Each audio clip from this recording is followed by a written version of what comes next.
Buying your first camera can be overwhelming. Oh my God! There are so many options and the price point, the price range is outrageous.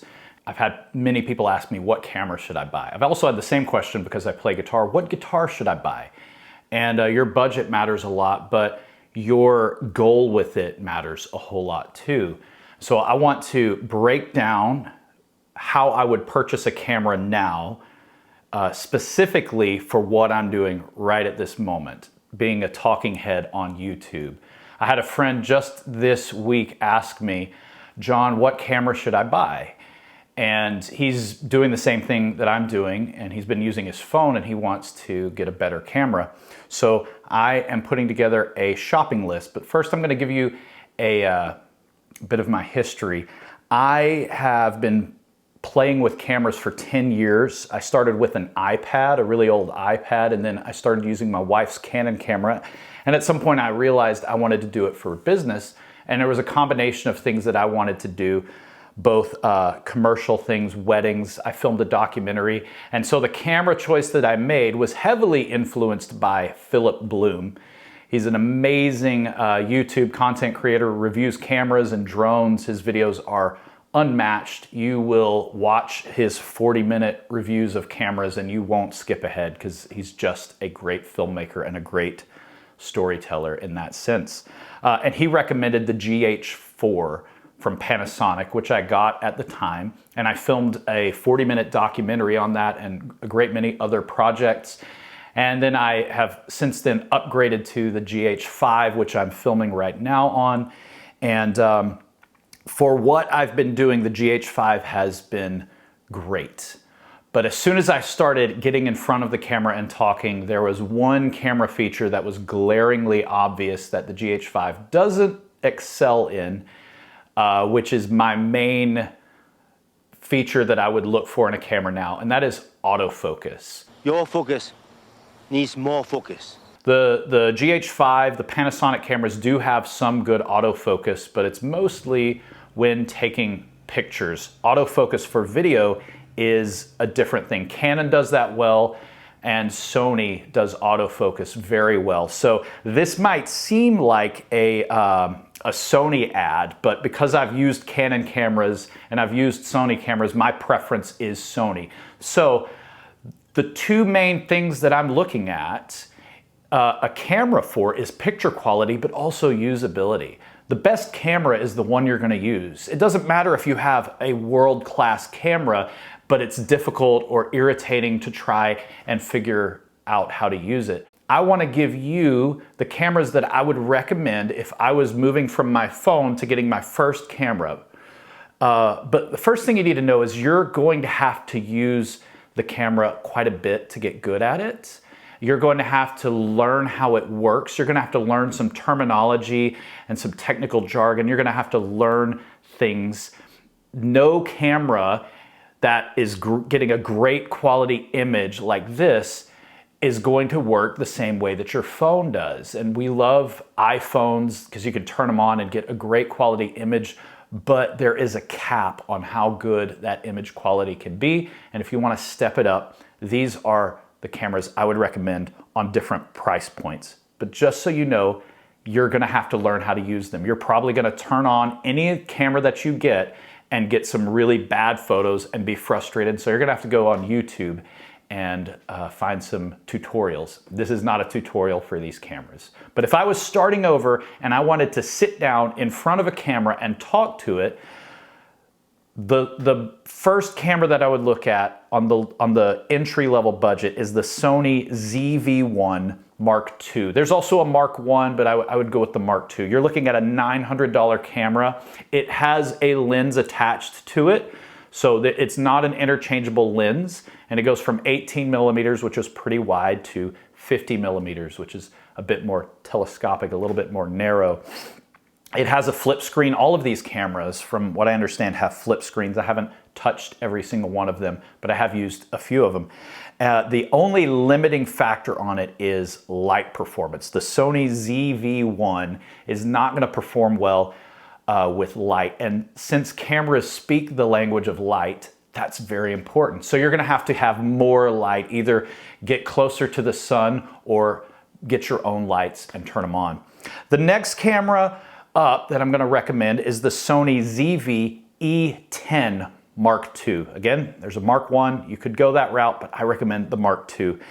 This is a $1,200 camera. It comes with a kit lens, and what that means is there's a entry-level lens that it comes with. My recommendation to every person who buys a camera with interchangeable lenses, if you get a kit lens, pack it up and never use it. Like if you have a time period where maybe you're trying to decide which other lens to use and you just want to learn how to use it, fine, go ahead and use it, but you're going to want to buy a different lens. And I'll have a lens for you at the end of this video that I'm going to recommend. So the Sony ZV-E10 Mark II has interchangeable lens capability, and that means it's very versatile. So you're talking about a camera and a sensor and its ability to process images, and then the glass, the lens on it is able to capture all the light is coming through that. And so you can change out the lens and have it do whatever you want. This is where it starts getting more expensive. The more lenses you get, the more expensive they get.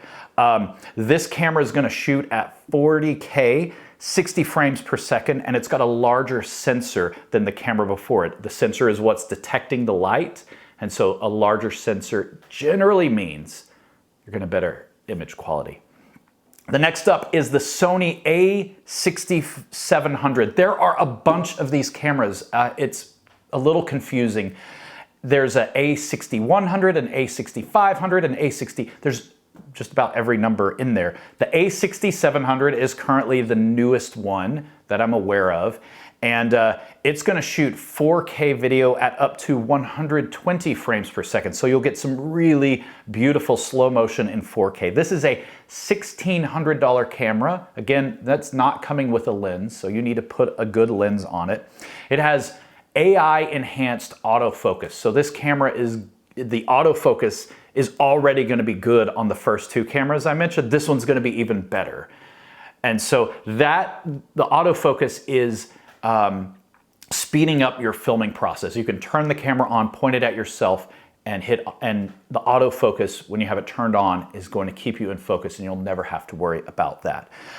This camera has IBIS, internal stabilization, and so that is going to help you if you're moving the camera to have a more steady shot. You can always stabilize in post. There's some software out there that you can do that with, lots of different options, but if you can stabilize in the camera while the image is being captured, that's always a better option. That's why you see these cameras on huge gimbals and things like that. It's to control how much the camera shakes and how much the image shakes. Next up, all right, we're getting in, these last two are unrealistic for probably what you want to do if you want to sit in front of here, but these are cameras that I would be interested in getting.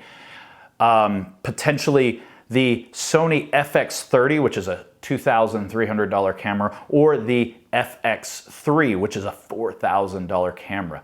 These cameras have real cinema quality images, especially the FX3. It has a very large sensor. It is excellent in low light. Look at the size of that thing. And if you are like me and you love seeing behind the scenes, like I've watched the behind the scenes on the Lord of the Rings extended edition, I don't know how many times.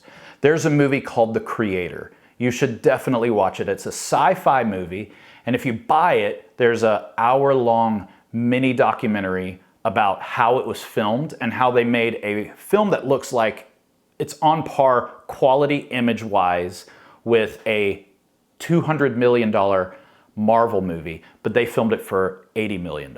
And that's a huge, huge difference there. And they shot the whole movie not on a $40,000, $50,000, $100,000 camera. They shot it on a $4,000 camera, the FX3. And they had a very good lens for it as well. They also, point of fact, every aerial shot that you see in that movie was shot on a DJI drone that cost $4,000. And this is again, $80 million Hollywood movie shot on a $4,000 camera and a $4,000 drone. Normally, they're shot on much more expensive cameras than that. And so the making of that movie is kind of It's a filmmaker's dream come true as an amateur filmmaker to look at that and go, oh, this is how you can save money. This is how you can make a great quality film, but not have to invest that much in renting a super expensive camera. So definitely watch that. Now, to the lens. This is the lens I would recommend. Again, there's many options out there. This is a fairly new one. The company is called Viltrox, and it's a 25mm f1.7, and it apparently has very good stabilization. I would purchase this. It's only like 170 bucks, which in the realm of lenses that are f1.7, that means it lets in a lot of light and you'll get a very shallow depth of field. It's a very good lens. If you were vlogging and you wanted to have a removable lens on your camera, that's the one I would go with. So I'm gonna give honorable mention though to the iPhone 16 Pro. Having been on mission trips in West Africa, I've had to pack light, and having a really good quality iPhone is great. You can shoot interviews with it and you can shoot B-roll with it. I would always recommend the Pro, the one that has that third lens on it, so you have that telephoto, that really long reach with that third lens. So if I had to pick one of these cameras for myself, I would definitely consider the A6700, and I would get the Viltrox lens to go with it. At some point, I'm going to recreate this camera setup, and I want to just be able to set up the camera and hit record. Right now I have an Atomos monitor on there so I can see what my image looks like and I can check if I'm in focus. I spend a lot of time thinking about, am I in focus? Because I'm doing it manually. I'm turning the lens to get myself in focus. I'm doing a test shot and then I'm going back. Autofocus would change all of that. When I had a studio not too long ago, I had a big monitor, and that's what I would use to see myself, and that mostly was for me to check, am I in focus? So those are my recommendations at different price points, and let me know what you think. If you are a Canon fan or a Nikon or a Fuji, whatever, that's fine. I'm sure every camera's autofocus is going to step up over time, especially with AI technology being able to do better face tracking. But right now, I believe Sony is at the head of the game, and combining their cameras with a lens that has good autofocus, good motors. The Viltrox lens is very quiet, so when it's shifting focus, you won't hear it. That's the way I would go. So, wish you all the best picking out your camera, and let me know if this was helpful. Cheers.